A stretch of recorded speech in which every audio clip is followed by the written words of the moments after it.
Is it going? Hi, my name's Jenny Vrabel, And I'm Ryan Maines. and for our YouTube book project, we decided to read the book, The Freedom Rider's Diary. Our summary of the book was, in fall of 1994, what started the first year of Erin Gruel's teaching career at Waltham High School in Long Beach, California. She was working with students that other teachers called unteachable. This school and class in particular was nothing like the way that she was raised. Not long after she started teaching there, she realized her students had way more to worry about than just homework. They grew up and were still living in lives full of drugs, gangs, racism, and guns, and other difficulties. She had no respect from her students because they thought she was just a rich white woman, who also couldn't even imagine what they were going through, and that she had no experience with violence and discrimination. She soon got frustrated with her students for not doing their homeworks, readings, or writings.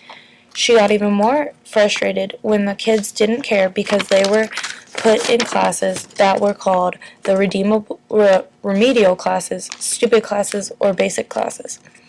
Her final straw was when she caught a note that was being passed between the students that revealed racism between the class.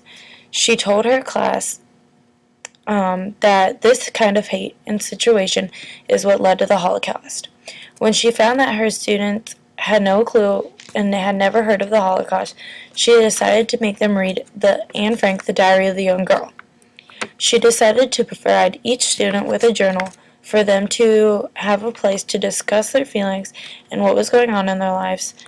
And then, for the first time, the students took interest in school.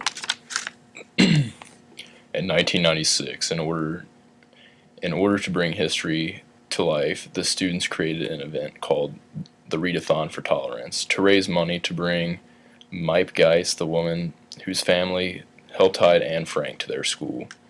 Mrs. Gruel goes to France for the summer of 1996 to teach classes and further obtain money to fund the Readathon. The students ended up compiling their stories into a diary. That's how the book got its name. Mrs. Gruel believes the students would benefit by writing down their thoughts on paper. She was right, and it helped them develop into better people. Mrs. Gruel fought to further help the students by teaching them their senior year because she believed that she could help them get into a good college.